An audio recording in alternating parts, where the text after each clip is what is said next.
IntelliSense presence, the art of letting go, why the rich detach faster than everyone else. Introduction. The QATSD advantage. What if the ultimate competitive advantage in life and in wealth has nothing to do with your network, your IQ, or your hustle, and everything to do with a quiet, internal skill most people never cultivate? What if the secret isn't about gaining more control, but about mastering the art of release? Right now, millions of ambitious people are walking through their days carrying invisible, heavy ledgers. They're mentally imprisoned by business deals that collapsed years ago, emotionally paralyzed by failures that should have been mere lessons, and spiritually exhausted by the relentless pressure to prove they deserve the success they seek. They've become collectors of resentment toward rivals, hoarders of old grievances with partners, and prisoners of a story that says their past dictates their future. But here's what the hustle culture won't tell you. True abundance flows most freely to those who have created internal space to receive it. And space is created through release. This isn't about manifesting money with positive thoughts. It's not about cold, robotic calculation. Sustainable prosperity is built on a foundation of profound emotional liquidity, the ability to feel the sting of a loss, process it fully, and let it move through you without letting it define you. It's the difference between the investor haunted by every dollar lost and the one who sees every ending as capital for a new beginning. The most resilient, prosperous people I know, the ones who attract opportunity as if by gravity, have mastered this inner art. They don't carry yesterday's rejection into today's pitch. They don't let a broken partnership poison their capacity for trust. They understand that holding onto what has cost you doesn't protect your future. It mortgages it. This skill, the art of strategic letting go, is what we will explore together. This is your invitation to build a different kind of wealth, one that starts within. Chapter 1, the hidden tax of emotional baggage. Most of us live and work without realizing we are being taxed, daily, hourly, by a treasury of old hurts we refuse to release. We wake up already carrying the weight of last quarter's shortcomings. We walk into meetings with ghosts of past rejections sitting beside us. We check our balances with a knot of ancient fear tight in our stomachs. We have become, without knowing it, emotional hoarders. We stockpile evidence that the world is unfair, that people can't be trusted, that we are perpetually on the brink of loss. We treat these painful receipts as vital armor, not seeing the terrible cost of wearing it all the time. Here is the gentle, difficult truth. The weight you believe is protecting you is actually depleting you. That grudge you nurse against a former partner isn't a shield. It's a barrier that keeps new allies at a distance. That shame you feel over a financial misstep isn't a teacher anymore. It's a critic that silences your next, better idea. That story you tell about the one that got away, the deal, the promotion, the investment, doesn't honor your effort. It traps you in a past where you were powerless. The science is clear on this. When you hold onto the emotional charge of loss, anger, or humiliation, your body remains in a low-grade state of threat. Stress hormones like cortisol flood your system, not just in the moment of crisis, but every time you remember it. This state, meant for short-term survival, becomes a chronic condition. It clouds your judgment, narrows your vision, and exhausts you before the day's real work has begun. Think of your nervous system as your most valuable internal asset. When it is calm and regulated, you have access to creativity, connection, and clear-eyed courage.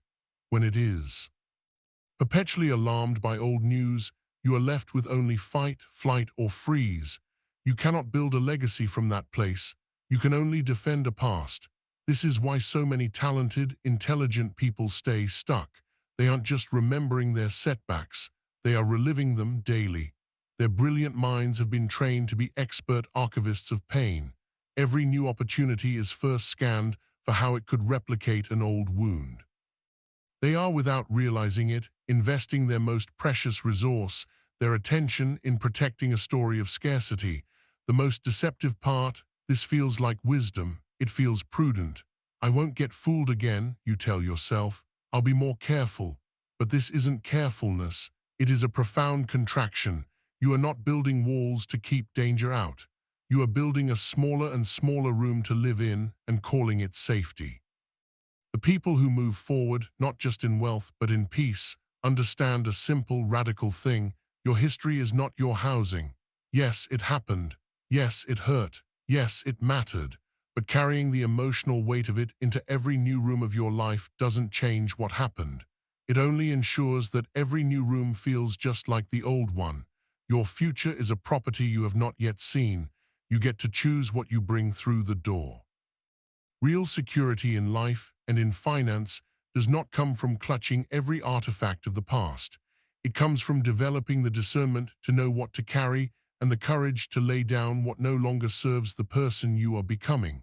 The truly prosperous are not those who have never failed. They are those who have learned to turn failure into fertilizer and then to let go of the compost smell. They know that release is not about forgetting the lesson.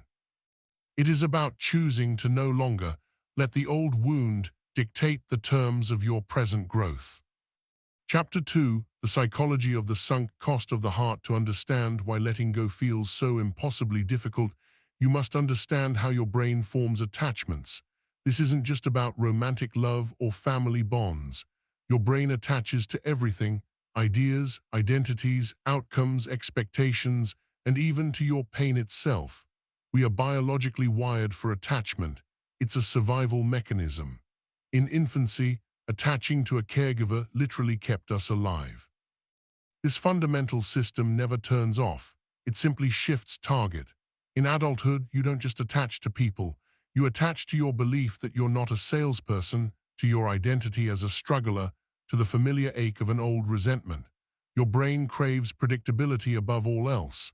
Even negative predictability feels safer than positive uncertainty.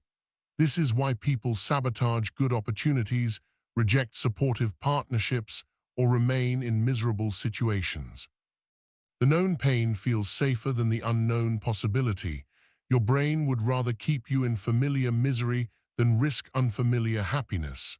Dr. Daniel Siegel's research on neuroplasticity shows that every repeated thought, every rehearsed emotion, literally carves a pathway in your brain. Over time, these pathways become superhighways, your default setting. Trying to change feels impossible because you're not just deciding differently, you're asking your brain to abandon an 8-lane neural freeway and bushwhack a new trail through the woods. Your nervous system interprets this change as a threat and throws up every internal barrier to resist it. But there's a deeper layer: secondary attachment. You don't just get attached to experiences, you get attached to the meaning you made from them. A betrayal becomes, people can't be trusted. A failure becomes, I'm not good enough. A rejection becomes, I am unworthy. These meanings become part of your identity. Your brain will then work tirelessly, often outside your awareness, to gather evidence that this story is true. It will filter your perception of the world to match the painful lesson it learned. This is why logical advice fails.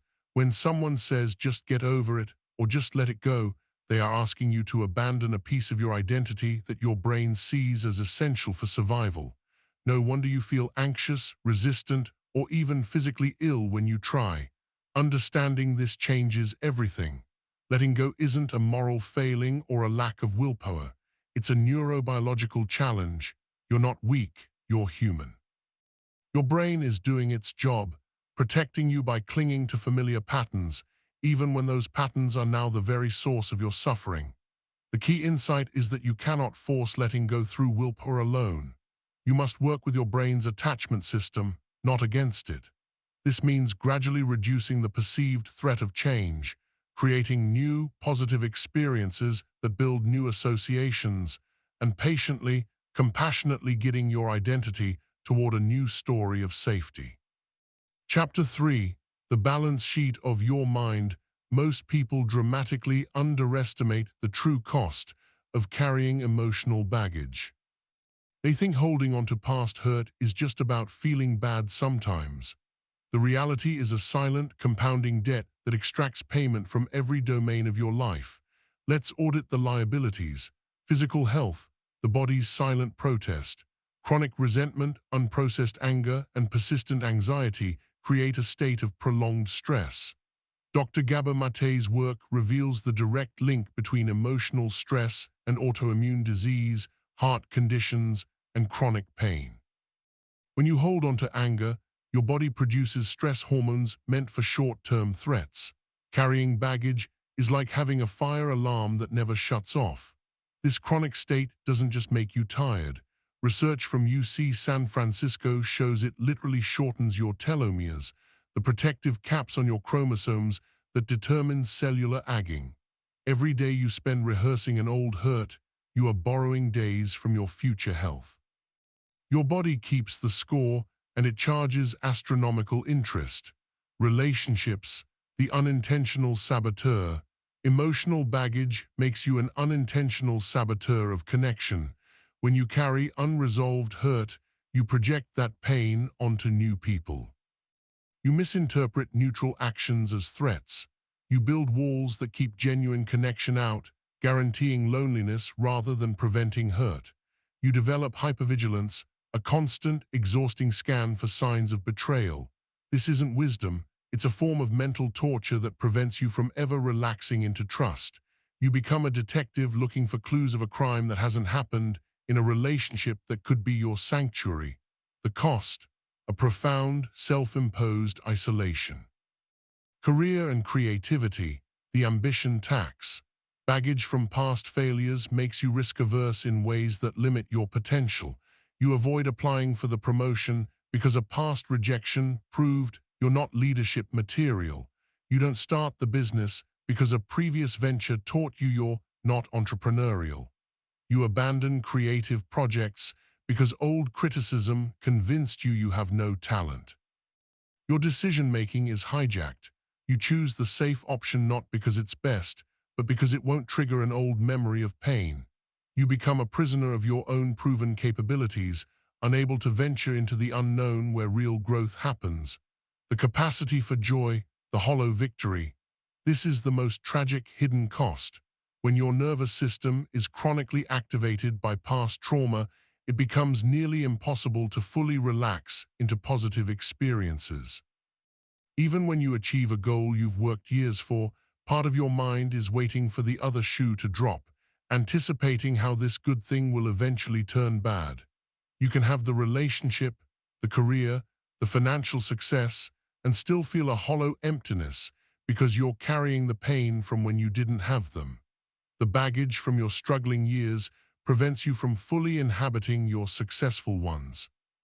It's like finally arriving at the beautiful destination you dreamed of, but being unable to unpack your suitcase because it's filled with bricks from your old home.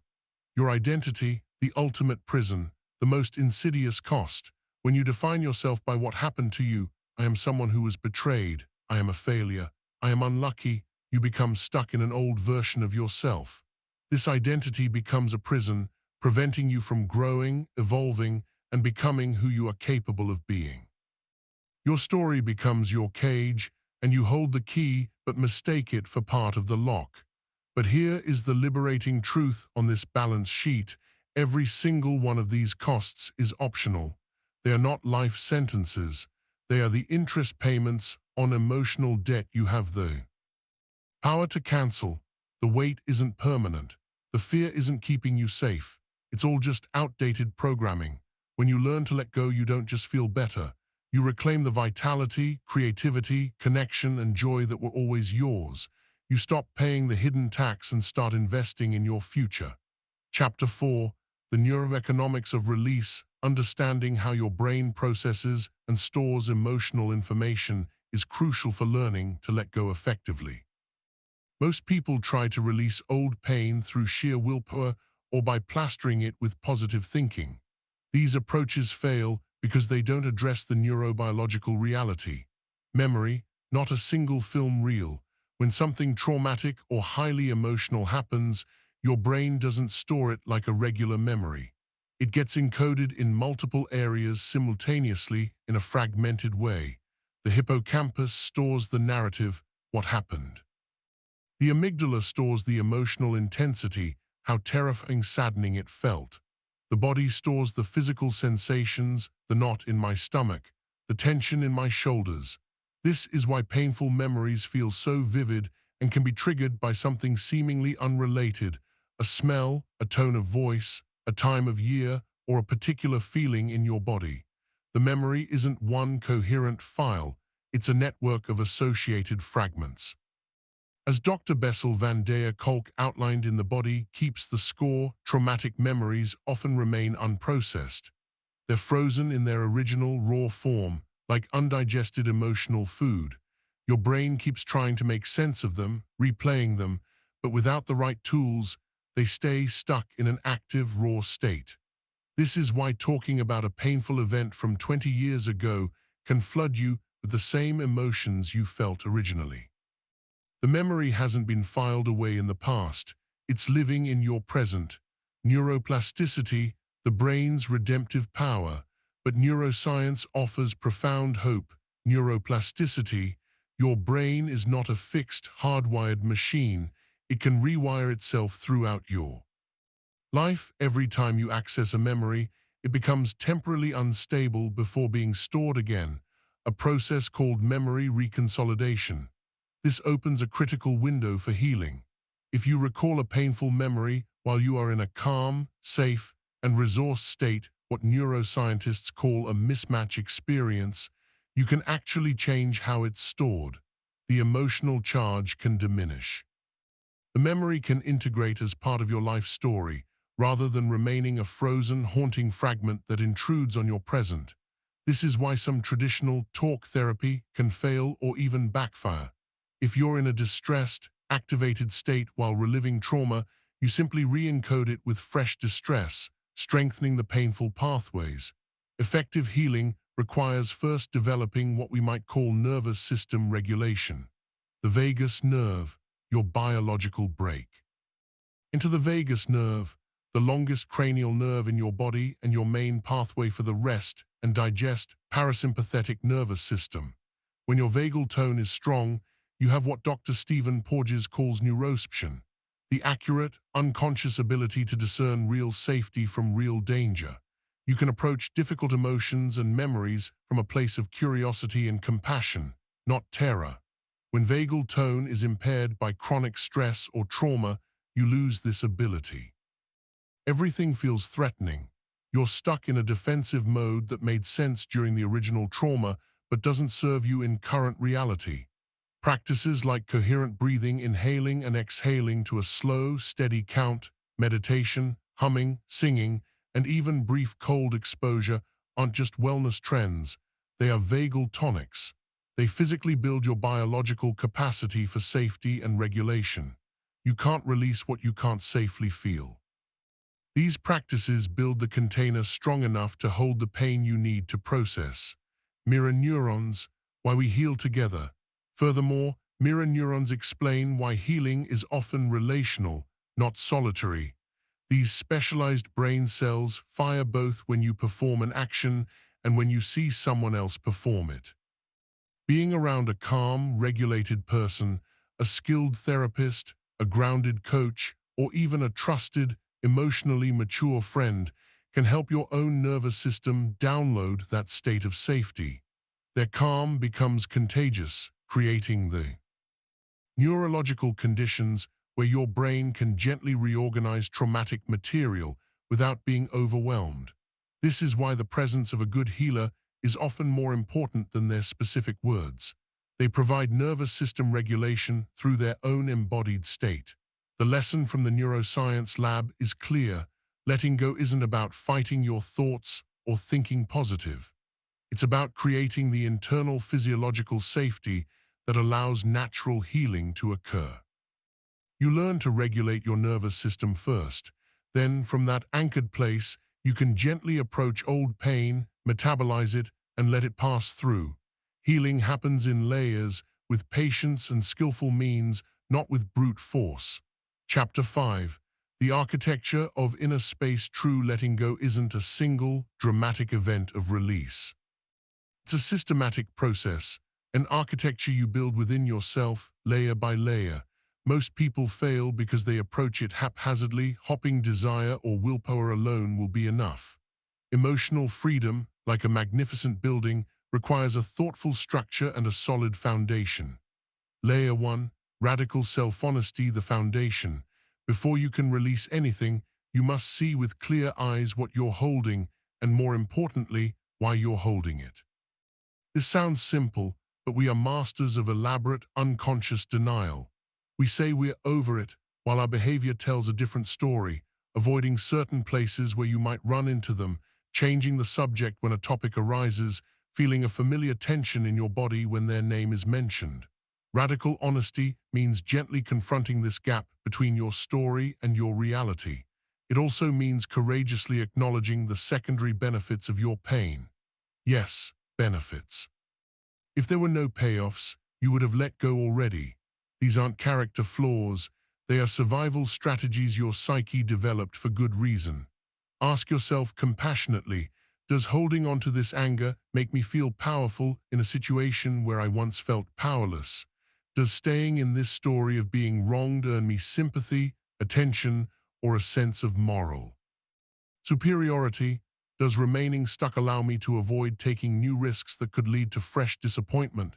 Does this familiar pain feel like part of my identity, who I am? Honor these strategies. Thank the part of you that developed them. It was trying to protect you.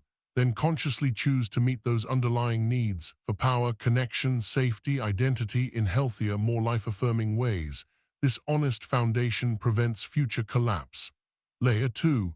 Witness consciousness, the observation deck. Most people are completely identified with their mental and emotional content. I am angry, I am anxious. There is no space between the experiencer and the experience. Witness consciousness is your ability to observe your thoughts and emotions without being consumed by them. It's the shift to, I am experiencing anger. I am noticing anxiety arise. You are not the storm, you are the sky that contains the weather. Developing this is like building an observation deck above the chaotic streets of your mind. From this vantage point, you can watch thoughts and feelings come and go without being swept away by them. Meditation, mindfulness, and simple pauses throughout your day are the training for this. The goal isn't to feel nothing, that's numbness, but to feel without drowning. Just 5 minutes of daily practice builds the neural muscle that recognizes the fundamental truth. You are not your thoughts. You are not your emotions. You are the aware space in which they appear and disappear. Layer 3, processing versus rumination, the purification system. This distinction is perhaps the most crucial for effective emotional hygiene. Processing is healthy. It means feeling an emotion fully in your body, allowing it to be there without judgment, learning what it has to tell you, extracting its wisdom, and then letting it move through and out. Processing is like digesting food. You take in the nutrients and eliminate the waste. Rumination is toxic. It means thinking about the emotion, analyzing the story behind it, mentally replaying the scene, rehearsing conversations, and obsessing over why, all without actually feeling the emotion in your body and releasing it. Rumination is like chewing your food over and over without ever swallowing. It creates the illusion of dealing with your pain while actually strengthening the neural pathways of suffering. True processing, as somatic expert Dr. Peter Levine notes, often requires titration, feeling difficult emotions in small, manageable doses so your nervous system isn't overwhelmed. It means being willing to feel temporarily worse the wave of grief, the surge of anger to feel permanently better. Rumination, in contrast, keeps you stuck in a low-grade, endless mental loop. Layer 4, rewriting your identity story, the new blueprint. Your sense of self is largely constructed from your history, with a disproportionate weight given to painful, formative events. I am someone who was betrayed. I am a person who fails under pressure. I am unlovable. You cannot create a new future while carrying an old identity. Rewriting your story doesn't mean denying what happened. That betrayal didn't hurt. It means consciously choosing which aspects of your experience will define you moving forward. Instead of someone who was hurt, become someone who learned profound resilience. Instead of a failure, become a courageous experimenter who gathers data. Instead of unlucky in love, become someone who is refining their discernment about partnership. This is the essence of post-traumatic growth, the scientifically documented phenomenon of finding meaning, strength, and new possibilities in the aftermath of crisis. Your challenges have forged capabilities and depths of compassion that people who haven't faced them simply don't have. You are not just a survivor, you are an alchemist. Layer 5, Conscious Creation, the building phase. You cannot simply let go of old patterns. Nature abhors a vacuum. You must consciously replace them with new ones. This is the active construction phase. It means deliberately seeking out and creating experiences that reinforce your new identity. Take actions, however small, that align with who you're becoming, not who you were. If your new identity is resourceful, research one solution to a problem today. If it's connected, reach out to one person with genuine warmth. Seek relationships with people who can see and reflect your potential, not just your past. Every time you encounter an old trigger and respond differently, with a breath instead of a shout, with curiosity instead of defensiveness, you prove to your nervous system that change is possible and safe. You are literally weaving new neural pathways through deliberate, repeated experience. This architectural approach ensures your emotional freedom is thorough, sustainable, and resilient. You're not just white-knuckling your way to temporary relief or practicing spiritual bypassing. You are methodically rebuilding the very foundation of how you relate to yourself and your world, creating an inner home that is spacious, strong, and truly your own. Chapter 6. The fatal myths of moving on. We often fail at letting go not for lack of trying, but because we are operating from culturally embedded myths that sabotage us from the start. These myths feel like truth because we've heard them all our lives. Let's dismantle them one by one. Myth 1. Time heals all wounds. This is perhaps the most damaging and passively hopeful lie we tell ourselves. Time is neutral. What heals wounds is what you do with time. If you spend years ruminating, avoiding, reinforcing old patterns, and telling yourself the same painful story, time will actually make your wounds worse, not better. They calcify. They become rigid, unquestioned beliefs about yourself and the world. Think of someone you know who is still bitter and recounting a grievance from 20 years ago. Time didn't heal them. It preserved their pain in amber, making it harder and more fossilized with each passing year. The only way time contributes to healing is if you're actively using that time to process, to learn, to grow, and to practice new ways of being. Otherwise, time just gives your nervous system more opportunities to rehearse the old trauma patterns, making them more automatic and deeply ingrained. Real healing happens through conscious engagement, not passive waiting. Myth 2. You must forgive to move on. Forgiveness has been sold as the universal, non-negotiable prerequisite for emotional freedom. This is a profound misunderstanding that causes immense unnecessary suffering. True forgiveness is the natural result of genuine healing, not its cause. Forcing yourself to forgive before you've fully processed your pain is what therapists call spiritual bypassing, an attempt to use spiritually correct ideas to avoid the messy, uncomfortable human work of feeling your anger, your grief, your betrayal. You tell yourself you should forgive because it's the right or evolved thing to do, while underneath, you're still carrying all the same resentment. This creates internal fragmentation, part of you trying to be spiritual, another part still deeply wounded and angry. Real forgiveness, when it arrives, feels effortless. It emerges naturally when you've grieved what was lost, learned what needed to be learned, and most importantly, reclaimed your power from the situation. You're not forgiving from a place of weakness, hoping it will make the pain go away. You're forgiving from a place of strength and genuine indifference because you're no longer defined by what someone else did or didn't do. Their actions have lost their power over you. Often, this doesn't even feel like forgiveness. It feels like simple irrelevance. Myth 3. Just think positive and focus on the future. the tyranny of toxic positivity. This approach is not just ineffective, it's harmful. When you try to cover unprocessed, painful emotions with a layer of positive thinking, you create a psychological split.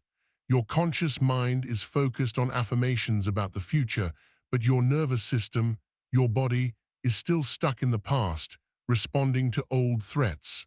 Unprocessed emotions don't disappear when you ignore them. They go underground.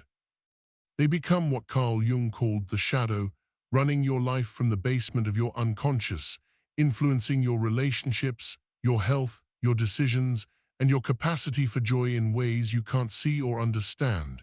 Trying to think positively while carrying unprocessed baggage is like trying to run a marathon with a backpack full of rocks while pretending the backpack isn't there. You will exhaust yourself, and you won't understand why you're not getting anywhere. True healing requires going through your emotions, not around them. You have to be willing to feel the depth of your pain to ever access the full depth of your joy. This isn't wallowing, it's the courageous work of emotional honesty. Myth 4: strong people don't need help to get over things. This myth of radical individualism and stoicism keeps countless people trapped in silent suffering. They believe that needing support is a sign of weakness, of failure. But the human nervous system is biologically designed for co-regulation. We literally need other calm, regulated nervous systems to help us regulate our own, especially when we're dealing with overwhelming emotions or traumatic material. This is why Barbie's calm in a parent's arms, why we feel soothed by a trusted friend's presence. Trying to heal significant emotional wounds completely alone is like trying to perform surgery on yourself. It's possible in extreme circumstances, but it's unnecessarily difficult, prone to error, and often leads to more damage. The shame we attach to needing help becomes another layer of suffering, another brick in the wall that keeps us isolated. The strongest people aren't those who never need help. They're those who are wise and humble enough to seek appropriate support when they need it. They understand that healing happens in relationship, in connection. There is no prize for suffering alone. Myth 5: if you truly let go, you'll forget about it. Many people resist letting go because they believe it means forgetting the experience, dishonoring its significance, or betraying their own past. This fear keeps them clinging to pain as a form of loyalty. But letting go has nothing to do with forgetting. Your memories remain. The lessons you learned remain. The growth you earned remains. What changes is your relationship to these experiences. When you let go skillfully, painful memories lose their emotional charge but retain their informational value. You can remember what happened without being re-traumatized by the memory. You can acknowledge the impact something had on you without continuing to be defined by it. You can honor what you've been through without being imprisoned by it. Letting go is the ultimate act of honoring your experience. You refuse to let it limit your future possibilities. Myth 6: letting go means you're weak or giving up. This final myth confuses two entirely different actions: giving up and letting go. Giving up is passive, defeated. It's surrendering your power to external circumstances. It's saying, I can't, so I won't try. Letting go is active, empowered. It's reclaiming your power from past circumstances. It's saying, this happened, but I refuse to let it control my life anymore. When you let go, you're not saying what happened was okay or that you don't care about injustice. You're saying you care more about your own freedom and future than about holding onto the past. It takes tremendous courage to feel your pain fully and then choose to move beyond it. It takes incredible power to stop being a victim of your history and start being the author of your life. Letting go isn't weakness, it's the ultimate liberation. Chapter 7: Forgiveness vs. Letting go. The crucial distinction: this is one of the most misunderstood and therefore most painful areas of emotional healing. We use the terms forgiveness and letting go interchangeably, but they are not the same psychological process. Confusing them keeps people stuck in cycles of guilt, confusion, and self-recrimination. Letting go is an internal, self-directed process. Letting go is about you and your relationship to your own experience. It is the internal work of releasing attachment to outcomes, to old stories, to emotional charges, and to identities that no longer serve you. Letting go is profoundly personal and doesn't require anyone else's participation, acknowledgement, or change. You can let go of the anger that's poisoning your peace, the story that you're damaged goods because of what happened, the hypervigilance that isolates you, the identity of being a victim, the impact someone's actions had on your life. You can do all of this without ever having to forgive the person who hurt you. Letting go is for you. It's about reclaiming your inner real estate from a squatter who hasn't paid rent in years. Forgiveness is an external, relational, potential process. Forgiveness, in its traditional sense, is about them and your relationship to their actions. It is a conscious choice to release someone from the emotional debt you believe they owe you for the harm they caused. It can involve reconciliation, but it doesn't have to. The crucial, liberating point is this: forgiveness is not a prerequisite for your healing and freedom. Many people, especially those who have experienced severe betrayal, abuse, or trauma, torture themselves trying to achieve forgiveness, believing they are broken or not spiritual enough if they can't. This pressure, often from well-meaning friends, family, or spiritual communities, can become a secondary wounding. The pressure to forgive can make you feel responsible for healing the relationship with someone who harmed you, but you are not responsible for their conscience, their growth, or their redemption. You are only responsible for your own healing and peace. When forced, forgiveness becomes self-abandonment. Premature or forced forgiveness is a form of emotional and spiritual bypassing. You're trying to jump to the finish line of peace without running the necessary emotional marathon. You prioritize someone else's comfort or an abstract spiritual ideal over your own legitimate human need to feel and process your hurt. This creates internal fragmentation, part of you performing forgiveness, another part still secretly enraged and wounded. Real forgiveness is a symptom, not a treatment. Genuine forgiveness, when it arrives, feels like a natural outcome, not a strenuous achievement. It emerges from a place of fullness and wholeness, not emptiness and need. You've processed the experience so thoroughly, felt the feelings, learned the lessons, reclaimed your power, that the person and their actions simply no longer matter to your inner world. They have become psychologically irrelevant. This kind of forgiveness often feels like indifference or quiet compassion, not a dramatic act of mercy. Your path to freedom, focus on letting go. For your healing journey, make letting go your North Star, not forgiveness. This shift in focus is profoundly empowering. It turns your gaze inward to your own power. It requires no one's participation but your own. It doesn't depend on an apology that may never come. It accelerates healing because you're not waiting for external conditions to change. You can begin the process of letting go today, right now, regardless of what anyone else does or doesn't do. You can release the anger, the story, the identity. You can become the author of your inner state. When you master the art of letting go, you become psychologically sovereign. People can still disappoint you, hurt you, or betray you, but they can't derail you. You feel the impact, you process it, you learn from it, and you choose to carry forward only the wisdom, not the wound. You become the calm in the center of the storm, not the debris scattered by it. This is true freedom, and it begins not with forgiving them, but with releasing your attachment to what they did. Chapter 8, the Letting Go Toolkit Theory provides the map, but practice is the journey. Here are evidence-based, neurologically informed techniques to actually release what you've been carrying. These are not quick fixes, but reliable tools for the architect building their inner space. 1. Somatic experiencing, listening to the body's wisdom. Developed by Dr. Peter Levine, this approach is founded on a simple, radical truth. Trauma and unresolved emotion are stored in the body, not just the mind.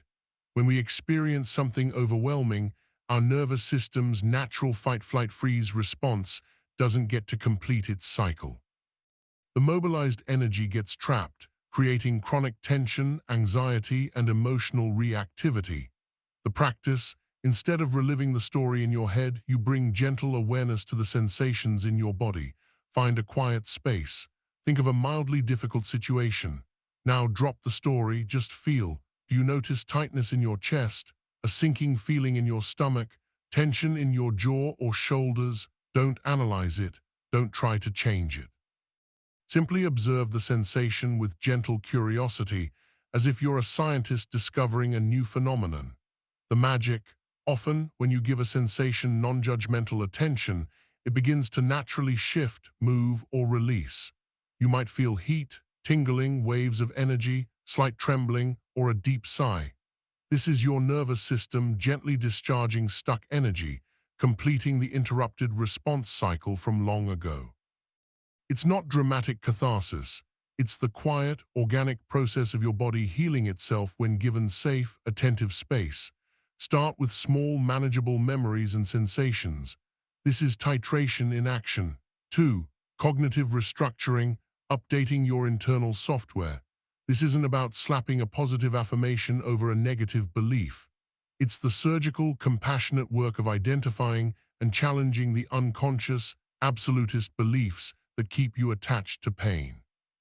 The practice, identify a core painful belief, often starting with I am, or people always, or the world is. For example, people always let you down. First, examine the evidence. Is this always true in all cases? Can you think of even one exception, however small? For example, a friend who showed up, a stranger who was kind. Second, trace the origin. When did you first learn this? Often in childhood or during a formative painful event. Thank that younger you for developing this belief to make sense of a confusing or hurtful world. Third, assess the cost and benefit. How does this belief protect you? Maybe it keeps you guarded. How does it limit you? It may prevent trust and connection. Fourth, craft a nuanced alternative. Develop a more flexible, accurate belief. Instead of people always let you down, try, some people are trustworthy and some aren't. I am learning to discern the difference with wisdom and care. This isn't Pollyannish, it's powerful and true. 3. Breathwork, the direct line to your nervous system. Your breath is the fastest, most accessible bridge between your conscious mind and your autonomic nervous system. Shallow chest-level breathing perpetuates stress. Deep, slow, diaphragmatic breathing activates the vagus nerve and the rest and digest parasympathetic system. The practice, coherent breathing. Sit or lie comfortably. Place one hand on your chest, one on your belly. Inhale slowly and gently through your nose for a count of 5, feeling your belly expand. Exhale slowly and completely through your mouth or nose for a count of 5, feeling your belly soften. Maintain this 5-second in, 5-second out rhythm for 10-20 minutes. The science, this pattern creates heart rate variability HRV coherence, a state where your heart, brain, and respiratory system are in optimal sync. It's a physiological state of calm alertness. From this regulated state, you can then gently bring a difficult emotion or memory to mind. The regulated breathing keeps your nervous system stable enough to process the material without being overwhelmed. You're not forcing release, you're creating the biological conditions for it to happen naturally. 4. Internal Family Systems, IFS, Diplomacy Within. Developed by Dr. Richard Schwartz, IFS recognizes that we all have different parts, subpersonalities that form to help us survive and thrive. When we are hurt, protector parts arise, like a part that says don't trust anyone after a betrayal. These parts have good intentions but often use outdated strategies. The practice, notice a strong, repetitive reaction such as sudden mistrust, critical self-talk. Instead of fighting it, get curious. In your mind's eye, thank this part for trying to protect you. Ask it, what are you afraid would happen if you didn't do your job? You might hear an answer like, you'd get hurt again, or you'd look foolish. Compassionately tell this part, I appreciate you trying to keep me safe. I'm an adult now and I have more resources. I'd like your help to try a new way. Can you step back just a little and let me try? The integration, this isn't imaginary. Neuroscience shows different neural networks correspond to different parts or states. By consciously communicating with these parts, you facilitate integration between brain regions, which is the neurological basis of healing. You become the compassionate leader of your inner family, not its hostage. 5. Conscious memory reconsolidation, rewriting the past. Leveraging the neuroplasticity window of memory reconsolidation, this technique allows you to update traumatic memories. The practice: first, resource yourself. Use your breathwork to get calm and grounded. Feel your feet on the floor. Look around the room and name safe objects. Second, gently recall. Bring to mind the difficult memory, but from your current, resourced perspective. Don't get sucked into the past. Third, introduce a mismatch. Imagine the scene, but now add new elements that contradict the original feelings of powerlessness or terror. For example, imagine your current, wise self entering the scene and standing beside your past self, offering comfort or protection. Imagine the event happening in a safe, well-lit place you love. Imagine having allies or resources present that you didn't have then. Fourth, hold the new version. Spend a few moments feeling the memory with these new, resourced elements. Let the new feeling sink in. The result: you're not denying the facts. You're updating the emotional and meaning-based encoding of the memory in your brain. Proof I was alone and powerless slowly becomes evidence that I survived and am now strong. You change the memory's footprint from a landmine to a landmark. A final tool, the daily release ritual. At the end of each day, take 5 minutes. Write down on a small piece of paper anything from the day you wish to release. A frustration, a worry, a harsh self-judgment, an old thought pattern. Then safely burn the paper in a sink, fireplace, or bowl, or tear it into tiny pieces. As you do, say to yourself, I release what does not serve my peace. This simple ritual provides psychological closure and trains your brain in the art of daily release. Chapter 9, ILESING specific types of baggage. While the core principles of letting go are universal, different wounds have unique contours and require nuanced approaches. Using the right tool for the specific lock is key. Releasing betrayal, the fracture of trust. Betrayal by a partner, friend, or business associate doesn't just hurt, it shatters your foundational sense of safety in relationship. The core injury is to your ability to trust. The trap: generalization. Your nervous system learns person X in situation Y was dangerous, but then overgeneralizes to all people are dangerous, or trust leads to pain. The healing path: differentiated trust. First, acknowledge the specific. This person in this context with these actions was not trustworthy. Keep it precise. Second, reject the general. This does not mean all people are untrustworthy. It means my trust must be earned and is given contextually. Third, practice discernment. Start small. Trust someone with a minor confidence. Notice the outcome. Trust is not all or nothing, it's a spectrum. You can trust someone's punctuality but not their financial advice. You can trust a colleague with a project but not with personal secrets. Rebuild your trust muscle with graduated weights, not by trying to lift the heaviest weight immediately. Releasing failure and rejection, the blow to worth. These experiences attack your sense of capability and inherent value. The mind creates sweeping meanings: I'm a failure, I'm not good enough, I'm unlovable. The trap: identity fusion. You mistake the event for who you are. The healing path: cultivating a growth mindset.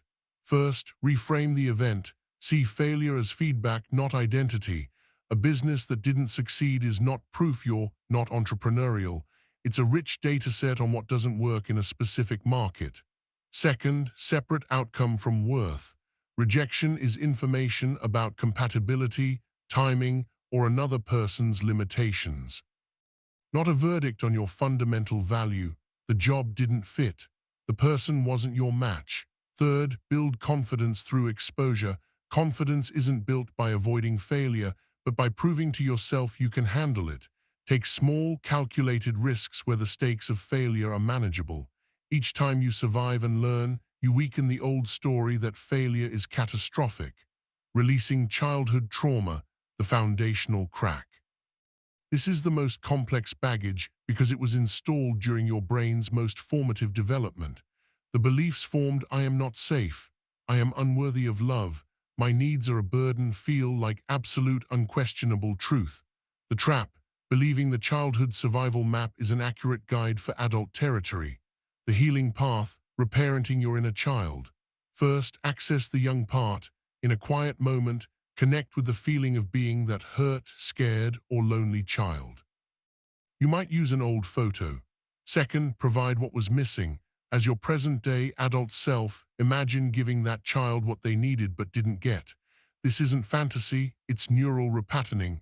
Tell them, you are safe with me now, your feelings are okay, you are worthy of love just as you are, I will protect us. Third, set internal boundaries.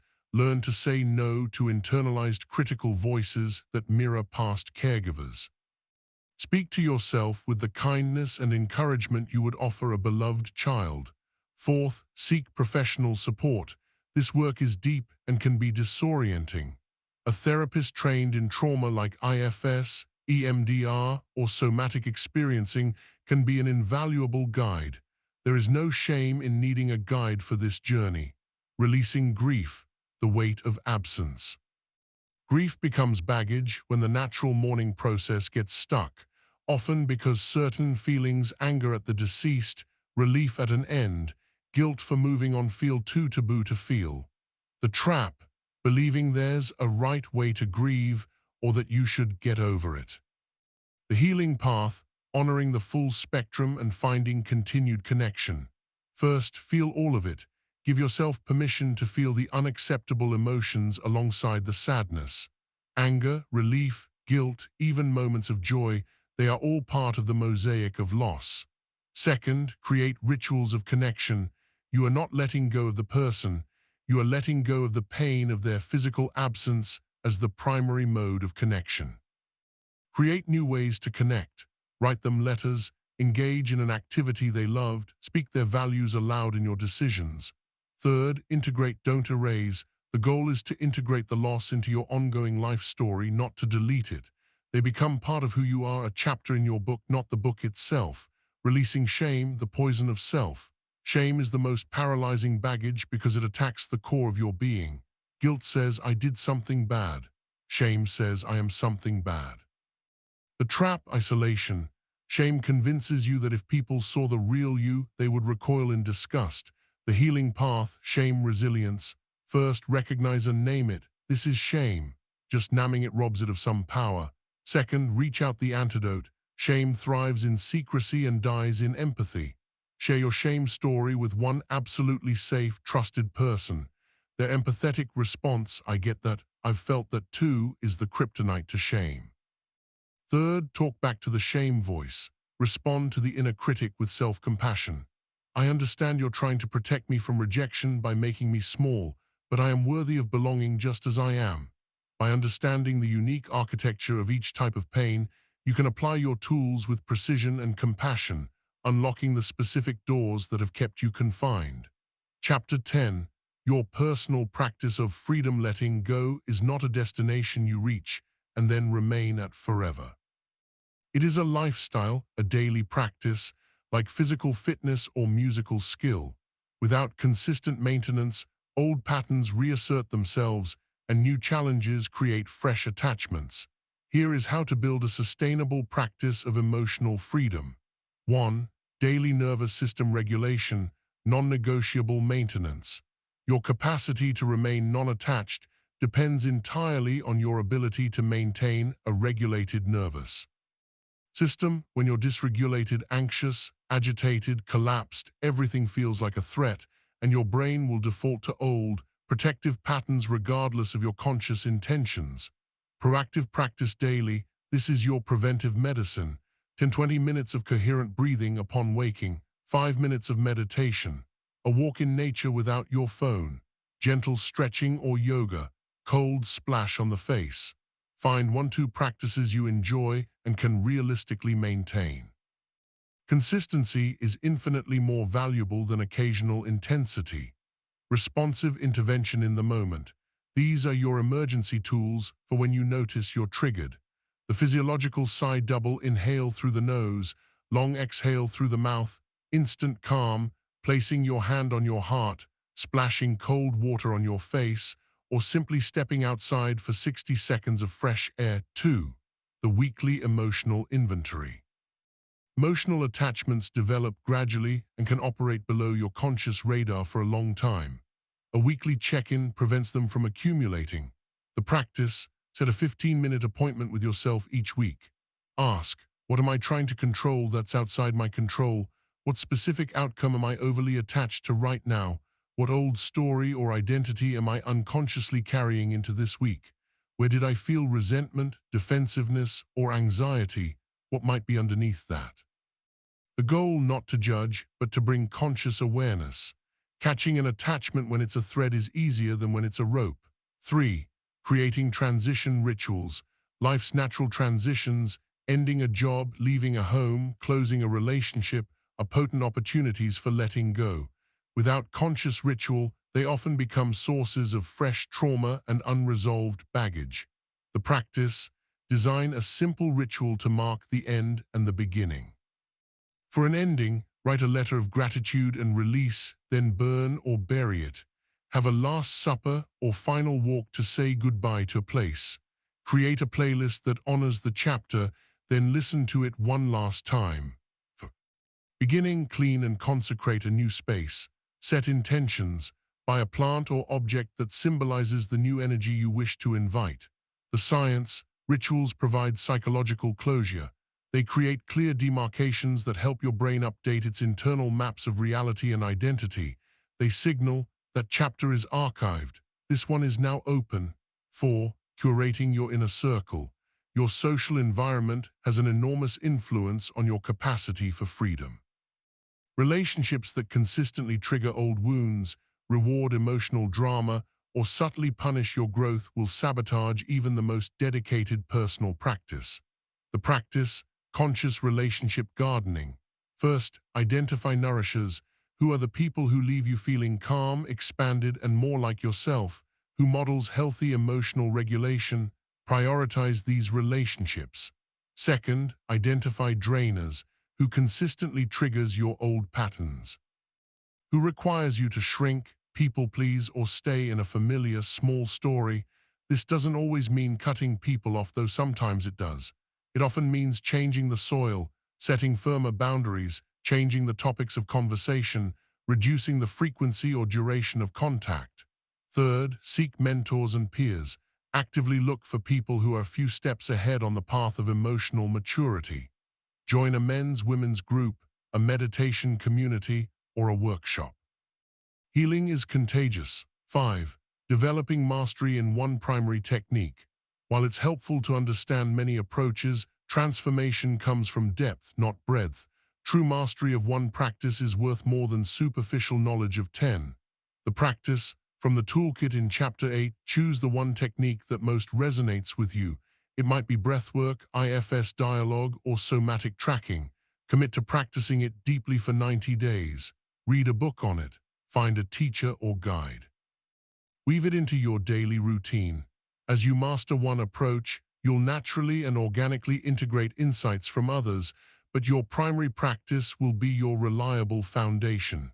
6. Integration and celebration. Emotional growth is often gradual and subtle.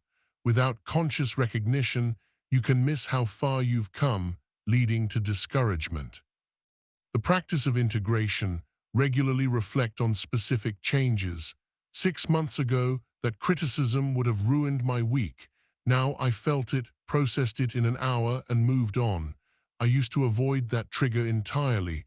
Now I can be near it and maintain my peace. Write these down in a freedom journal.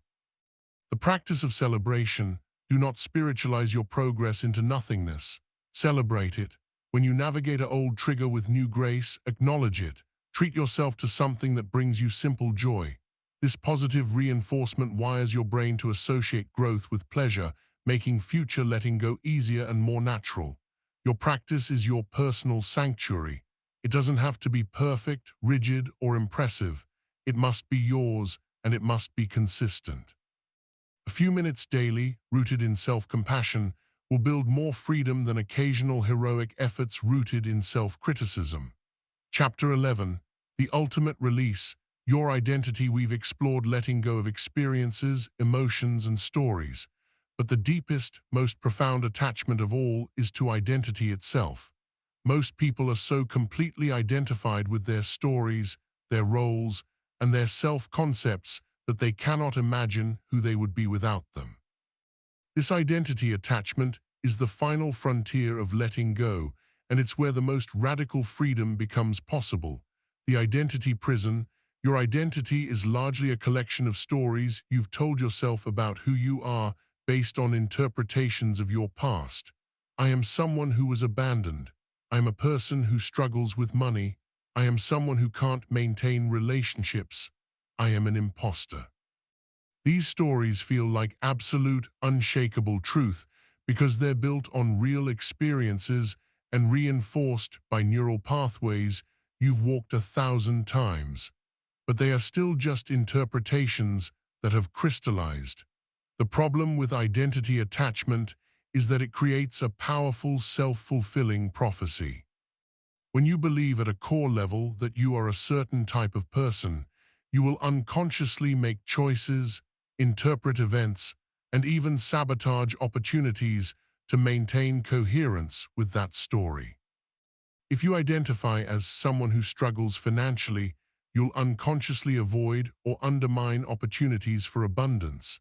If you identify as unlovable, you'll behave in ways that push love away or choose partners who confirm this belief. If you identify as not a leader, you'll shrink from positions of responsibility. This isn't conscious self-sabotage. It's your nervous system's attempt to maintain the familiar, to keep you in the story it knows, because the unknown, even if it's positive, is perceived as a threat to survival. You would rather be right about who you are than be happy in a way that doesn't fit your self-concept. Identity flexibility, the key to release. The process begins with a simple but radical recognition. Your identity is not fixed. The person you were 5 years ago is different from who you are now. The person you'll be in 5 years will be different again. Identity is fluid, narrative-based, and changeable. This opens the door to identity flexibility, the capacity to experiment with different ways of being without feeling like you're betraying your authentic self. Instead of having one rigid personality, you begin to see that you have access to a range of aspects and capabilities. You can experiment with being generous even if you've always seen yourself as scarce. You can practice being vulnerable even if you've identified as someone who needs to be strong. You can explore being playful even if your story is that you're too serious. These are not acts of fraud. They are experiments in possibility that gather evidence contradicting your old, limiting story. Identity archaeology, digging to the root. One powerful technique is to examine the origins of your core identity beliefs. The practice, choose a limiting identity statement. I'm not smart enough. I'm too much. I'm invisible. When did you first learn this? Often in childhood, a critical comment from a parent, a struggle in school being the different kid. What was the context? Was the belief a protective strategy for a vulnerable child? If I believe I'm not smart, I won't be disappointed when I fail. If I'm invisible, I won't be a target. Thank that younger self for developing this brilliant survival strategy, then compassionately inform them. That made sense then, but we're safe now. We have more resources. We can try a new way. You're not blaming the past. You're understanding that your identity stories were adaptive responses to specific circumstances that may no longer exist. Essential self versus conditioned personality. The most liberating distinction you can make is between your conditioned personality and your essential self. Your conditioned personality is the collection of habits, reactions, beliefs, and self-concepts that developed in response to your life experiences. It's the character you've been playing. Your essential self is the aware, conscious presence that observes the conditioned personality. It is the you that was there before any stories formed, and it will be there after they change. As you develop witness consciousness from Chapter 5, you strengthen your connection to this essential self. You realize, I am not my thoughts. I am not my emotions, I am not my history, I am the awareness that is aware of all these things. From this place of essential self-awareness, you gain true choice. You can observe an old identity pattern, there's the I'm not enough story arising, and consciously choose whether to engage with it or to let it pass like a cloud.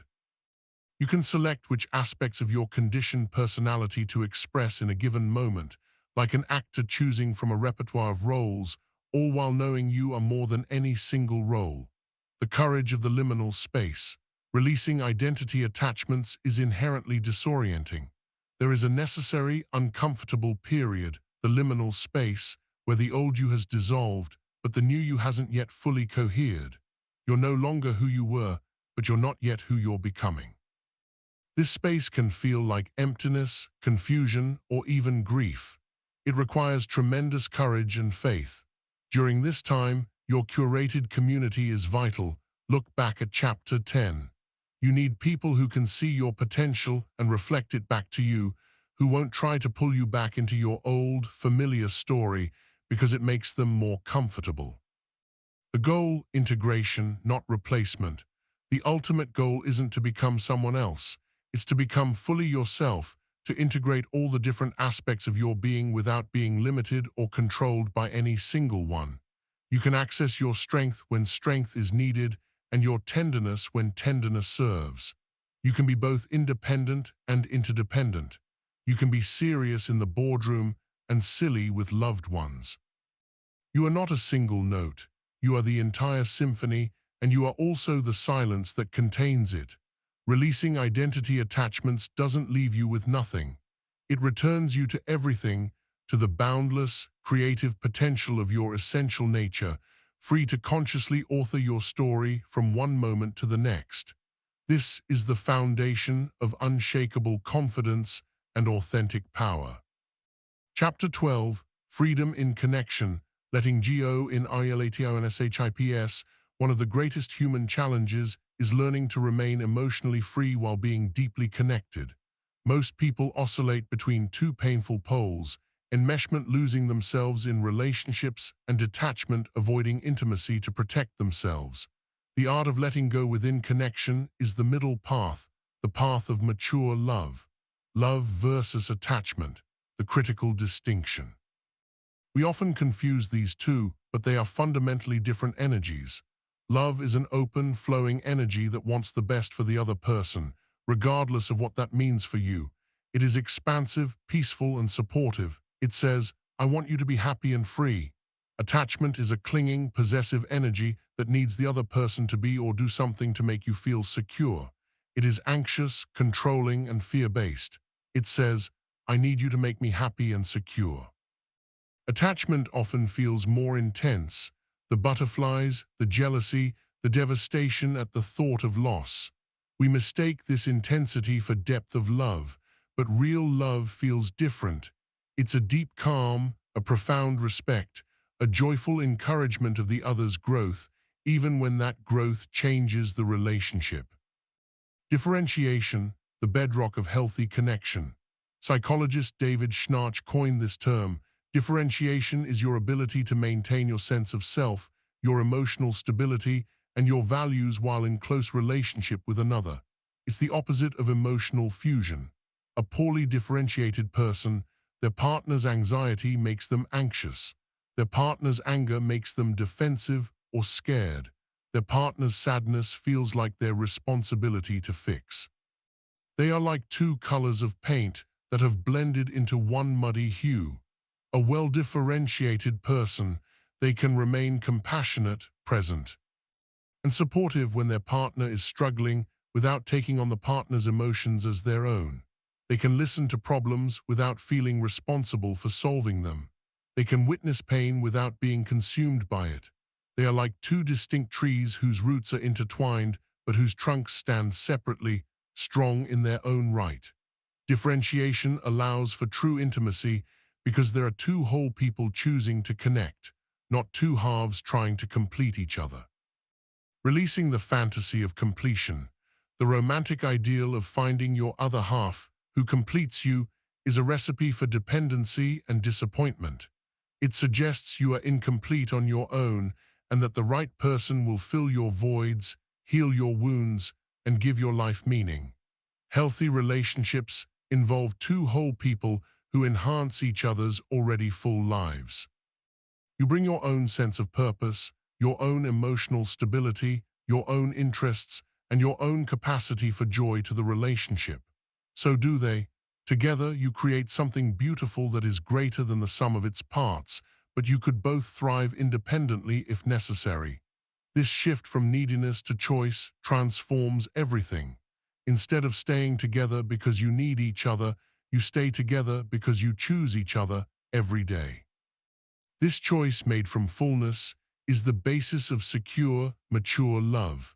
Loving the person in front of you.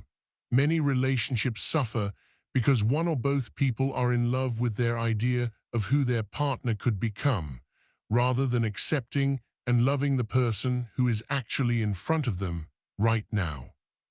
This attachment to potential creates constant pressure and disappointment. It prevents you from seeing and appreciating the real, flawed, wonderful human being you're with. Loving someone as they are doesn't mean tolerating harmful behavior or refusing to support growth. It means recognizing that you cannot change anyone and that your love should not be conditional on them becoming someone else.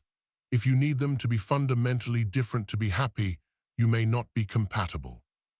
This acceptance, paradoxically, creates the safest possible space for positive change to occur. Stable commitment, flexible adaptation. Relationship researcher John Gottman describes the healthiest unions as having stable commitment with flexible adaptation. You are unwaveringly committed to the relationship and to each other's well-being, but you are flexible and adaptable about how that commitment gets expressed as you both grow and change over decades. You are loyal without being possessive. You are supportive without being controlling. You are loving without being attached. You build a shared life, but you remember that you are still two separate souls on your own journeys, choosing to walk side by side. This is the freedom within connection that lets love breathe, grow, and endure. Chapter 13, Letting Go of Control, Embracing the Flow, the need to control outcomes, other people, and life circumstances is one of the deepest sources of human suffering. It arises from a primal feeling of powerlessness. We try to manage the uncontrollable to prevent future pain, but this attempt itself creates chronic anxiety and exhaustion. Learning to let go of control isn't about becoming passive or irresponsible. It's about understanding where your real power lies. The illusion of control. We have astonishingly little control over external reality. We can't control the economy or the stock market, other people's choices, moods, or opinions. When opportunities arise, global events, the aging process, or many aspects of our health, even our own next thought or emotion. Trying to control the uncontrollable is like trying to hold back the ocean with your hands. It's exhausting, futile, and leaves you constantly on edge. Your real power, responsibility, what you can control is much smaller but infinitely more powerful. Your focus, where you direct your attention, your interpretation, the meaning you assign to events, your actions, the steps you take, your responses, how you choose to react to whatever happens. Your internal state, through practices that regulate your nervous system.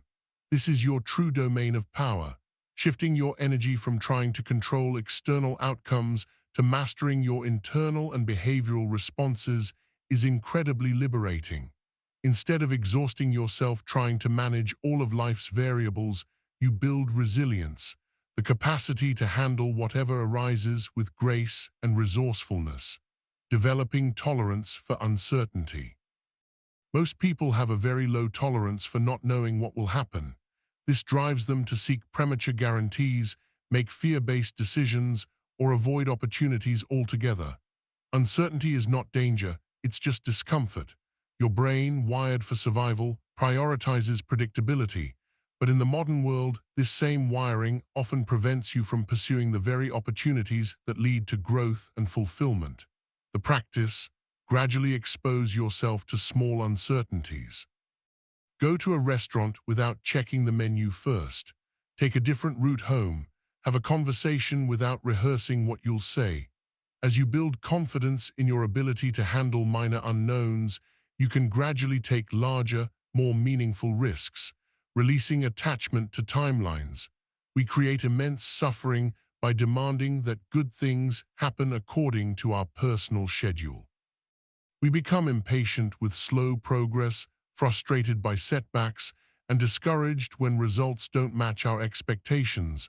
But everything in nature has its own timing. Seeds germinate in their own time. Relationships deepen at their own pace. Careers unfold over decades, not quarters. Healing happens in layers. The practice, balance passionate effort with patient surrender. Do the work, plant the seeds, make the calls, write the pages, and then release your grip on when and exactly how the harvest will come. Align with natural rhythms rather than demanding artificial deadlines. Trusting the process. You don't need to see the whole staircase to take the first step. Most people need a guaranteed outcome before they begin, but this need for certainty paralyzes them. The practice, focus on aligned action, taking steps that feel right and true to you, regardless of whether you can see the outcome. Consistent, aligned action creates positive momentum. Even when the path isn't clear, trust that by moving in the direction of your values and integrity, you are creating beneficial momentum. Setbacks and apparent failures are often essential detours that prepare you for opportunities you couldn't have handled without them. Wu Wei, the art of effortless action. A concept from Taoism, Wu Wei is often translated as non-action, but it's better understood as effortless action or action that aligns with the natural flow. It's the difference between a sailor who exhausts himself rowing against the wind and one who skillfully adjusts the sails to work with the wind.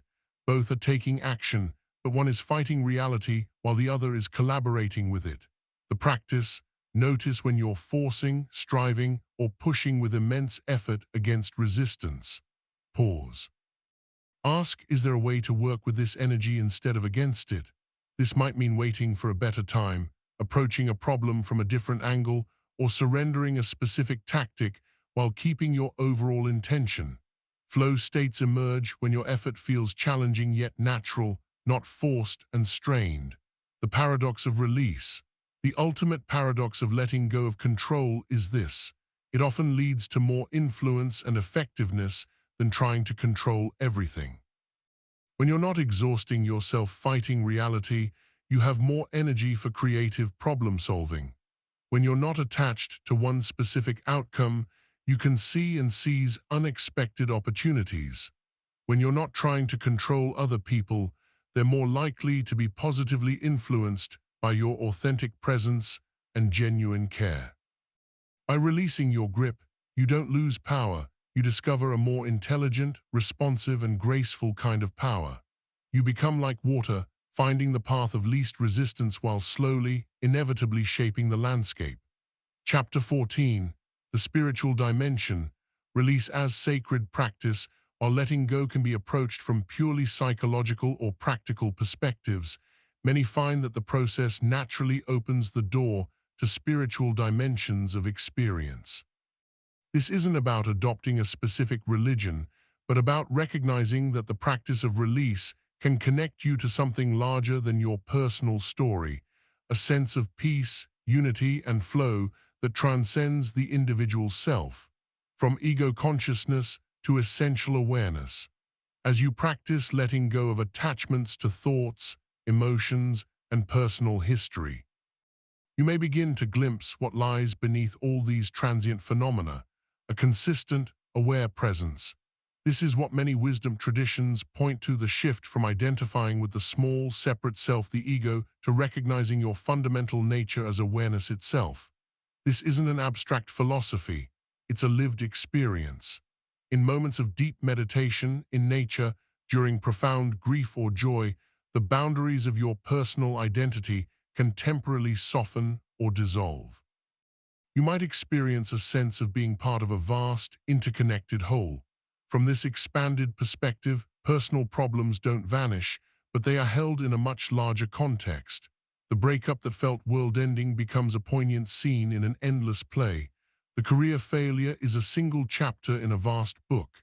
This doesn't minimize your pain, but it prevents you from drowning in it. You are the ocean, not just the wave. Surrender, aligning with a larger intelligence. The spiritual dimension often involves surrender, not passive resignation, but an active choice to align your personal will with a larger flow or intelligence, whether you call it life, the universe, God, or the Tao. It's learning to trust the same intelligence that orchestrates the changing seasons, heals wounds, and grows a mighty oak from a tiny acorn with the unfolding of your own life. You continue to take responsible action, but you hold your plans and expectations lightly, trusting that outcomes will unfold as they are meant to. Dark nights of the soul, initiations into depth.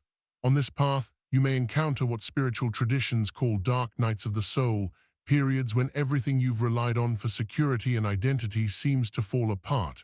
Relationships end, careers dissolve, health fails, or old beliefs crumble. While profoundly painful, these periods are often initiations.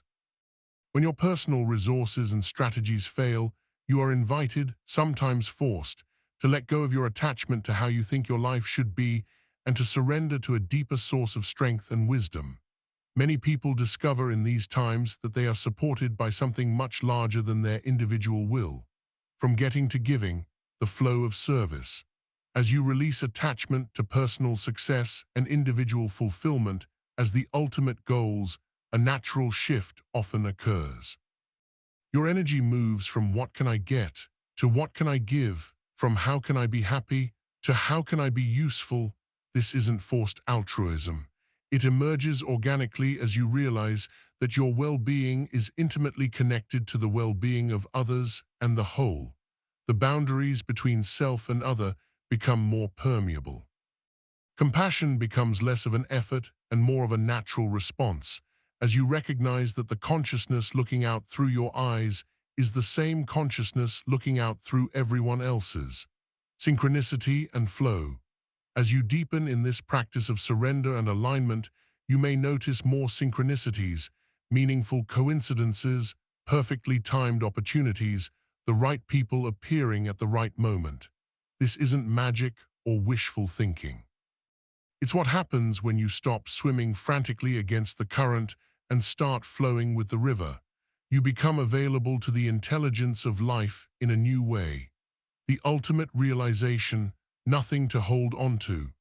The deepest spiritual insight in letting go is the recognition that there was never anything permanent to hold on to in the first place. Everything that appears solid and fixed, your thoughts, your emotions, your relationships, your possessions, even your body, is in a constant state of flow and change. Trying to grasp any of it is like trying to hold water in your fist. The tighter you clutch, the more it slips away. This realization brings not despair, but profound peace. It ends the exhausting struggle to make the impermanent permanent. You can love deeply while knowing nothing lasts forever. You can engage fully in your work and relationships while holding all outcomes lightly. You can care passionately while accepting that you control very little.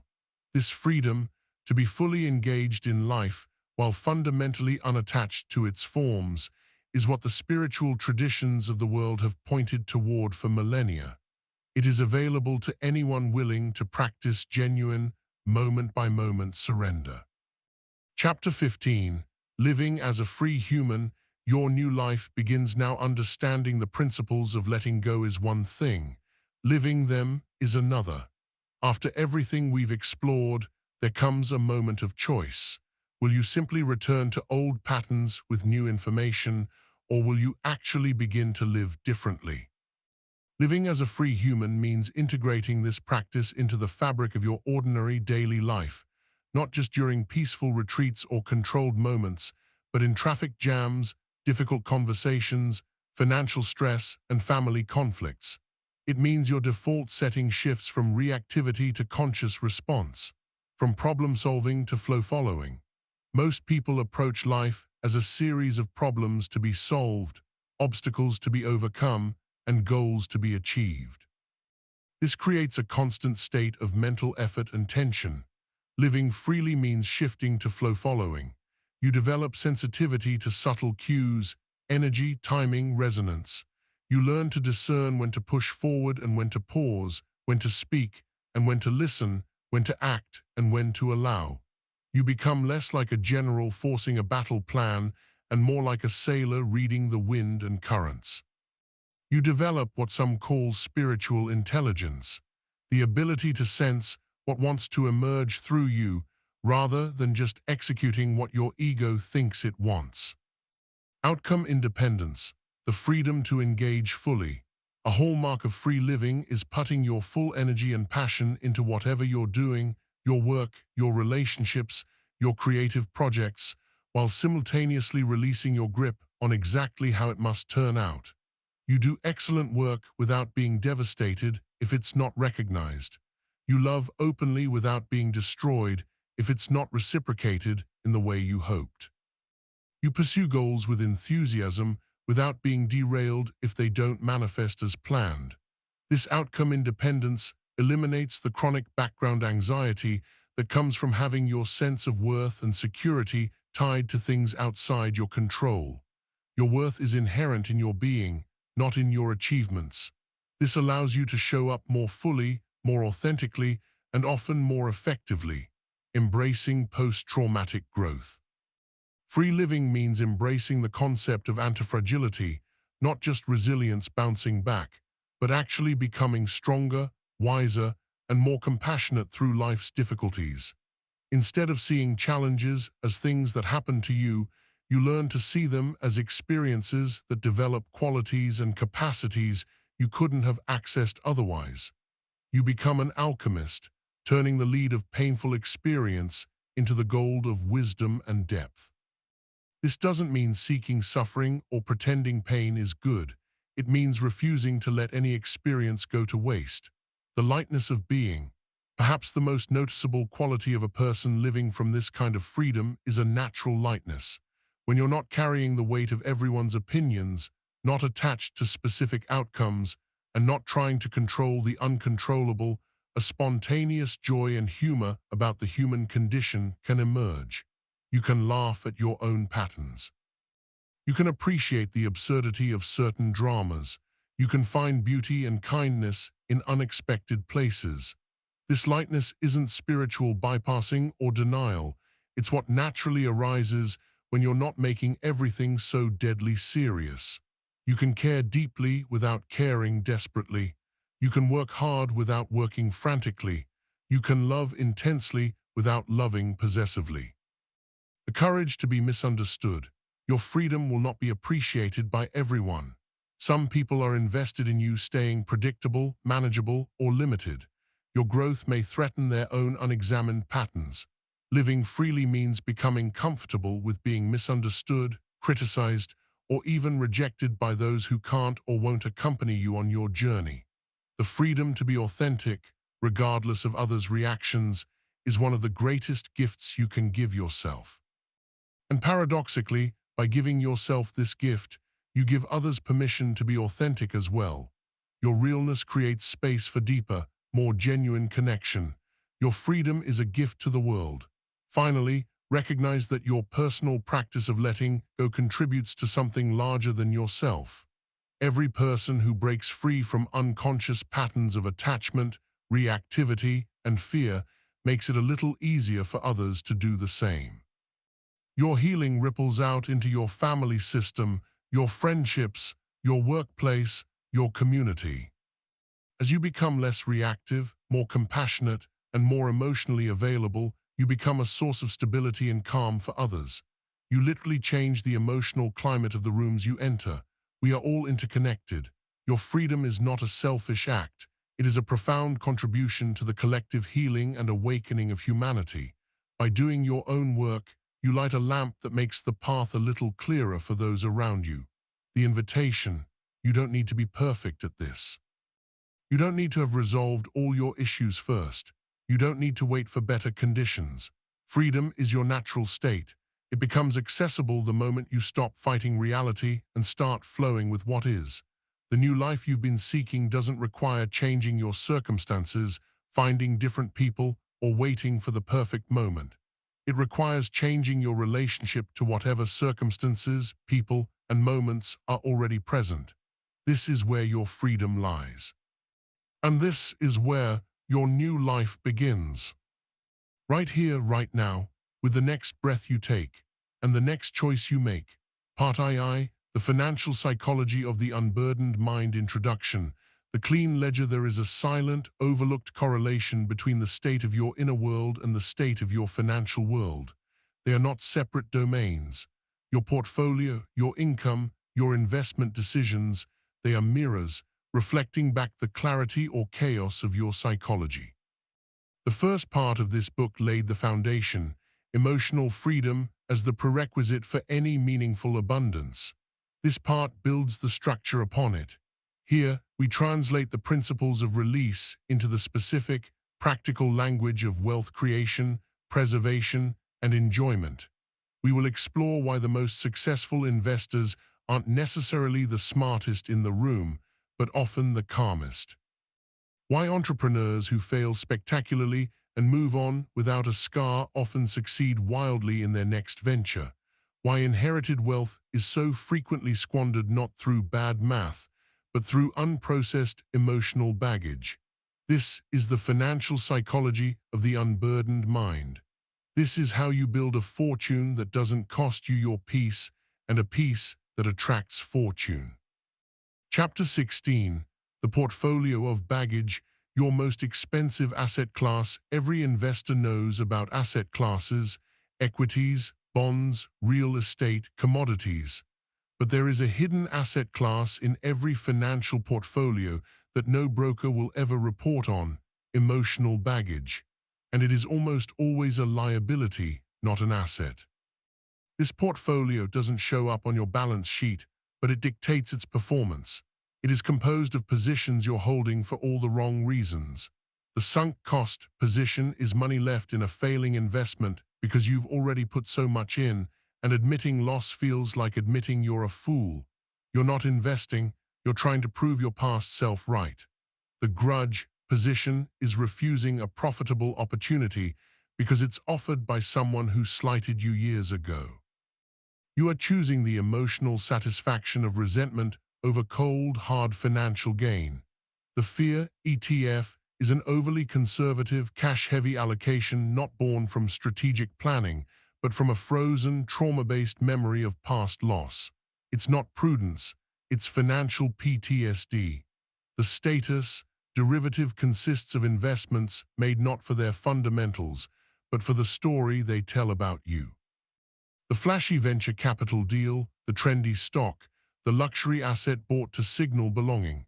These are expenses disguised as assets. The family script bond is money managed according to the unexamined beliefs of your upbringing. Debt is evil. Only real estate is safe. We don't talk about money, regardless of whether these scripts serve your actual life. The carrying cost of this portfolio is astronomical.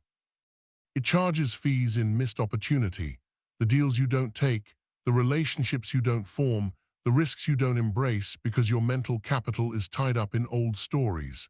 It charges cognitive load, the mental energy spent nursing grievances, justifying sunk costs, and managing anxiety that could be directed toward creative strategy or discernment. It charges actual financial loss, the compounding effect of bad decisions made from a place of fear, ego, or unresolved pain. The first step to financial clarity is conducting an audit of this hidden portfolio.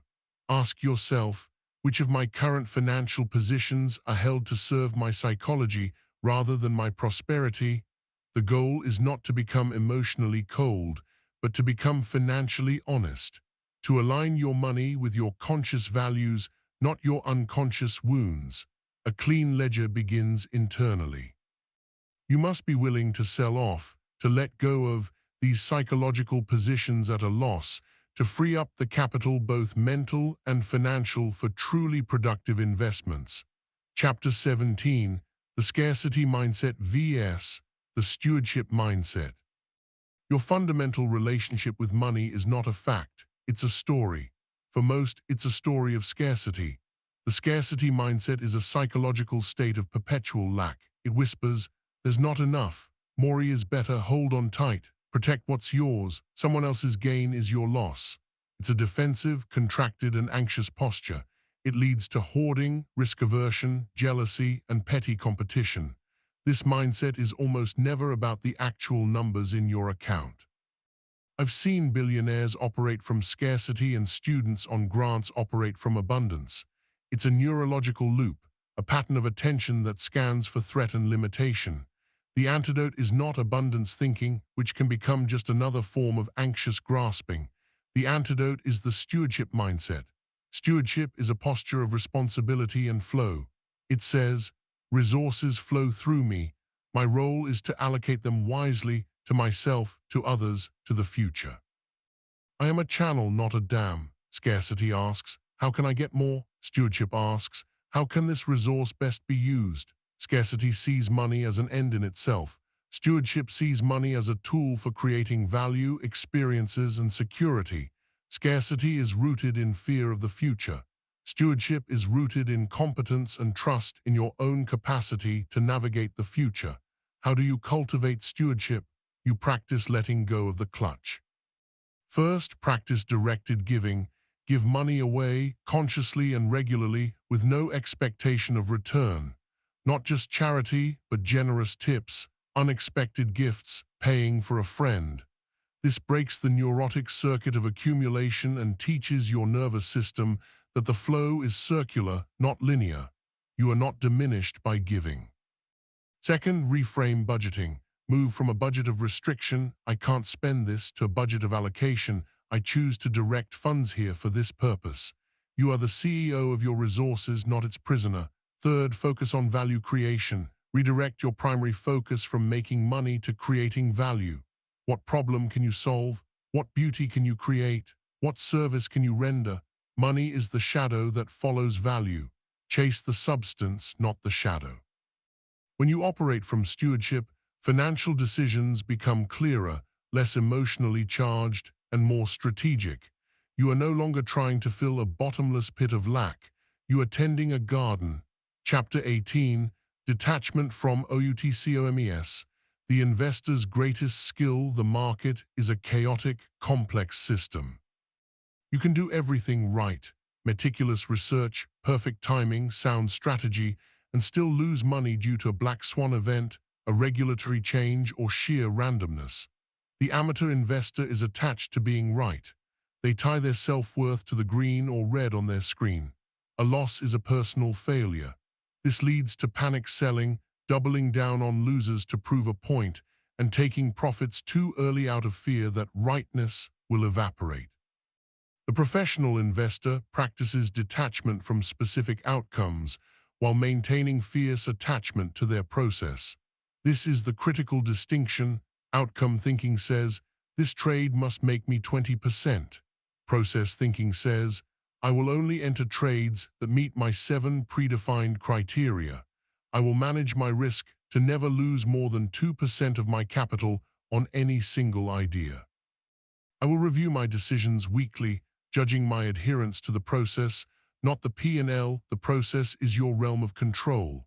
The outcome is not. By letting go of your attachment to being right on any single trade, you free yourself to be right over the long run. You can take a loss without it becoming an identity crisis. You can let a winner run without anxiety because your exit is dictated by your process, not your greed or fear. Practical tools for outcome detachment. The pre-mortem. Before any significant investment, write down, this has failed. List the 3 most likely reasons why. This inoculates you against the fantasy of a sure thing and prepares your mind to accept loss as a possible, non-catastrophic outcome. The trading journal. Process-focused, don't just record wins and losses. Journal about, did I follow my rules? What was my emotional state? What did I learn? Judge yourself on discipline, not dollars. The pilot light allocation. Have a small defined portion of capital, for example, the 5 to 10% that you dedicate to experimental, high-risk, high-reward ideas. This contains the emotional urge to gamble with your core capital and satisfies the creative, speculative part of your brain in a controlled way. The goal is to become like a casino. The casino doesn't care if you win a hand of blackjack. It knows its edge is in the process, the rules of the game, and over thousands of hands, that process guarantees its profit. Detach from the hand, trust the game. Chapter 19, the How, Entrepreneurial Flow vs. Force. The entrepreneurial journey is a masterclass in letting go. You must let go of your original idea as it collides with reality. You must let go of key employees. You must let go of control as you scale. The founder who cannot let go builds a prison, not a company. The most common point of failure is an attachment to the how. You have a vision for a product, a service, an impact, the what. But you fall in love with your specific plan to get there, the how. When the market rejects your how, you see it as a rejection of your what, and you either give up or exhaust yourself trying to force a square peg into a round hole. The principle of entrepreneurial flow: be stubborn about your vision but flexible about your path. Force says, I will build this app with these features in this language and sell it through these channels. It is rigid, effortful, and often heartbreaking. Flow says, I am committed to solving this problem for these people. I will start with this simplest version, put it in their hands, and let their feedback tell me what to build next and how to reach them. It is responsive, adaptive, and uses reality as its guide. How to practice, how detachment. The minimum viable letting go MVLG. Launch with the smallest, simplest version of your idea that can test your core hypothesis. Your attachment is to learning, not to a polished product. Kill your darlings quarterly. Schedule a regular funeral for ideas session. What beloved strategy, feature, or project is no longer serving the vision? Ceremoniously let it go. This prevents sentimentality from becoming a business liability. Hire to replace yourself in pieces. Your greatest act of letting go as a founder is hiring people better than you at specific functions and giving them real authority. Attach to the quality of the outcome, not to your personal involvement in every detail. The market is a river. You can wear yourself out trying to push a boulder upstream, force, or you can skillfully navigate a canoe downstream using the current to your advantage. Flow. The destination is the same.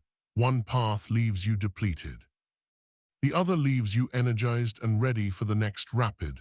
Chapter 20, The Wealth Identity Crisis. Letting go of who you should be. Money is deeply tied to identity. This is where inherited scripts become most dangerous. You may be carrying a wealth identity that is not your own. The provider identity tells you your worth is your net worth. Money is solely for security and family legacy.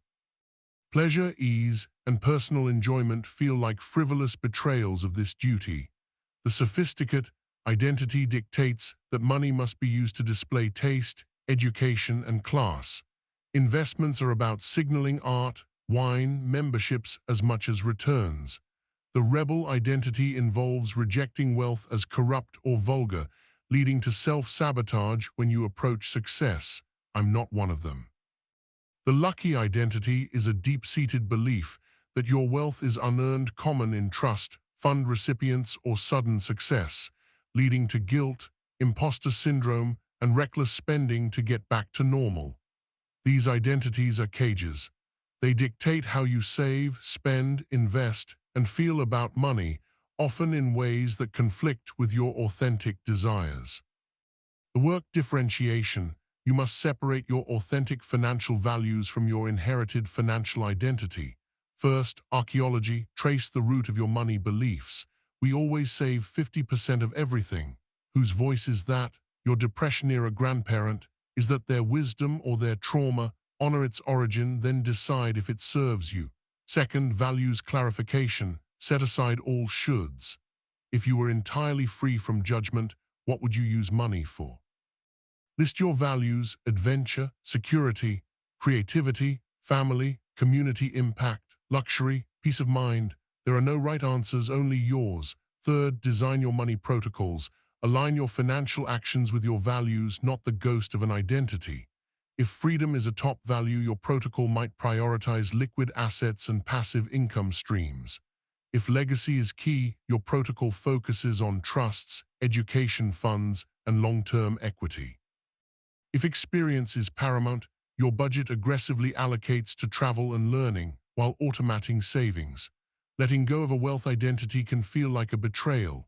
It's not. It's a homecoming.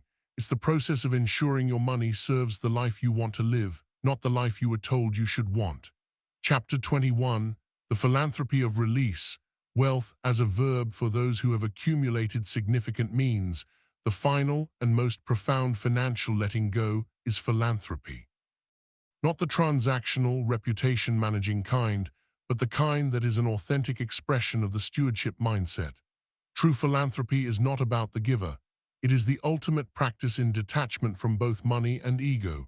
It is wealth as a verb, an action of flow, not a noun to be hoarded. When you give strategically and meaningfully, you enact several powerful releases simultaneously. Release of scarcity, you physically demonstrate that there is enough, that the flow can continue outward. Release of ego, the most powerful giving is often anonymous or directed by listening to communities, not by plastering your name on a building. Release of control, you give the money away, trusting others to use it for good. You fund the mission, not dictate the minutiae. Release of mortality anxiety, you shift your relationship with your wealth from my pile to protect to my resource to deploy for lasting good. How to practice philanthropic letting go at any scale. Give until you feel it. Your charitable giving should be at a level that requires a conscious choice, not just spare change. It should stretch your comfort zone slightly. This is where the psychological release occurs. Practice impact detachment. Give the gift and release your attachment to exactly how it is used or what specific outcome it achieves. Trust the organization. This is the philanthropic equivalent of detaching from investment outcomes. Engage the how of giving. Let your values guide your giving, not tax breaks or social pressure. Are you passionate about education, the environment, the arts? Let go of trying to give to everything. Focus your flow for greater depth of impact. Philanthropy, in this sense, completes the cycle. It transforms wealth from a scorecard of personal achievement into a current of energy that moves through you to touch the world. It is the final, most elegant act of financial letting go, proving you understand that you were never the owner, only a temporary steward. Conclusion: the prosperity of the UNCLENCHED fist. We have traveled from the internal landscape of emotional baggage to the external mechanics of financial psychology. The thread connecting them is release. The financially free person is not the one with the most digits in an account. It is the one whose well-being is least dependent on those digits. It is the person who can engage with the game of money with focus, skill, and even joy, but who can walk away from the table at any moment with their peace intact. This state is achieved not by accumulating more, but by strategically letting go of the emotional positions that poison your judgment, letting go of the scarcity story that contracts your world, letting go of your need to be right on every trade, letting go of your attachment to how your vision must manifest. Letting go of the wealth identity that isn't yours. Letting go of the need to clutch your wealth until death. Your hand must be open to receive, but it must also be open to give, to change course, to touch life without greed, and finally, to let go when the time comes. This is the prosperity of the unclenched fist. It is a prosperity that resides within you long before it reflects in your bank statement, and one that will remain long after. The clean ledger, the stewardship mindset, the calm focus on process, the adaptive flow, the authentic identity, the generous spirit. These are the marks of a person who is not just rich but wealthy, a person who has mastered the final, most important currency, freedom. Epilogue: a note on the journey. This book is a map. The territory is your own life. There will be days when you feel light and free, and days when old patterns grip you with surprising strength. This is not failure, it is the nature of the path. Be gentle with yourself. Letting go is not another achievement to master, but a relationship to cultivate, a relationship with yourself based on compassion, curiosity, and unwavering respect. Share what you learn, be kind, and remember, the goal is not to become someone who never gets attached, but to become someone who knows, moment by moment, how to come back to freedom. Sociological analysis of the art of letting go. The text presents a compelling case study in the cultural production and legitimation of elite status within contemporary hyper-individualistic capitalism. While framed as universal self-help, it is a sophisticated artifact of neoliberal ideology performing crucial sociological functions. It converts structural advantage into psychological virtue, manages status anxiety, and offers a new therapeutic language for class distinction. The core ideological operation, psychologizing.